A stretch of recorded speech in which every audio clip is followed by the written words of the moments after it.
तो आज हम बताएंगे कक्षा 5 का लेसन है इंग्लिश पाठ्य पुस्तक का वी शैल ओवरकम। पाठ का नाम है वी शैल ओवरकम। तो इस पाठ में यानी कि जीतने के लिए संदेश दिया है कि हमें जीतने के लिए क्या करना होगा, यानी कि हम कामयाब कैसे होंगे, हमें जीवन में सफलता कैसे प्राप्त होगी।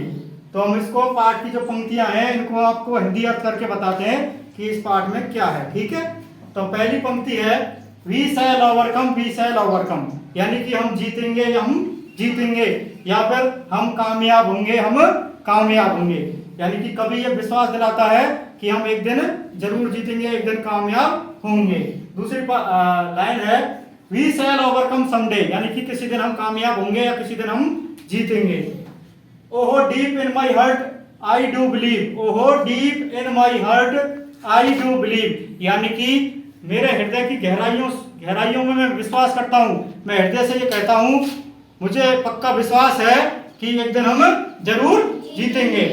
अगला पॉइंट है वी शैल ओवरकम समडे, हम किसी दिन जीतेंगे, हम किसी दिन कामयाब होंगे। अगली पंक्ति है we shall walk hand in hand, we shall walk hand in hand, यानी कि हम एक दूसरे का हाथ थामे हुए चलेंगे, हम एक दूसरे का हाथ थामे हुए चलेंगे। इसका मतलब है हम मिलजुल कर रहेंगे, हम मिलजुल कर रहेंगे, यानी कि हम यदि एक दूसरे का हाथ थाम कर चलेंगे, यदि संगठन रखेंगे तो हम कोई भी कार्य कर सकते हैं, हमें सफलता जरूर मिलती है, हमें कोई भी कार्य असफल नहीं लगेगा, असंभव नहीं लगेगा। Oh deep in my heart I do believe, अरे मेरे दिल की गहराइयों में मैं करता हूँ विश्वास। We shall walk hand in hand someday, इसी दिन हम एक दूसरे का हाथ थामे हुए चलेंगे, यानी कि कभी कहता है कि हमें पक्का विश्वास है कि हम एक दूसरे का हाथ थामे हुए चलेंगे। We are not afraid today, sorry we are not afraid, we are not afraid, हम नहीं डरते हैं, हम नहीं डरते हैं। We are not afraid today, आज हम नहीं डरते हैं, आज हम नहीं डरते हैं या हम भयभीत नहीं है। Oh deep in my heart I do believe, अरे मेरे दिल की गहराइयों में मैं करता हूँ विश्वास, या मेरे दिल की गहराइयों से मैं करता हूँ विश्वास, या मेरे दिल की गहराइयों में मैं करता हूँ विश्वास।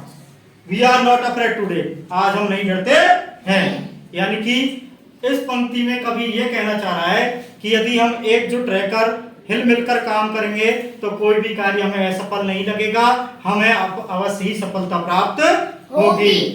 इसलिए हमें एक दूसरे का हाथ थाम कर चलना होगा, एक दूसरे का हाथ पकड़ कर चलना होगा, हमें मिलजुल कर काम करना होगा, तभी हम अपनी जिंदगी में सफल हो पाएंगे। ठीक है, तो ये पाठ क्या था, अपन का पहला पाठ, अंग्रेजी की जो पाठ्य पुस्तक है उसका अपन का पहला पाठ था वी शैल ओवरकम। तो आशा करते हैं आपको ये जो लेसन है समझ में आ गया होगा, ये पंक्तियां समझ में आ गई होंगी। यदि आपके मन में कोई अब भी डाउट है तो हमें जरूर बताएं, हम उसका उत्तर देने का प्रयास करेंगे। मिलते हैं अगले वीडियो में एक नए टॉपिक के साथ, तब तक के लिए नमस्कार। और हाँ, हमारे चैनल को सब्सक्राइब जरूर कर दें ताकि हमें मोटिवेशन मिलता रहे। धन्यवाद।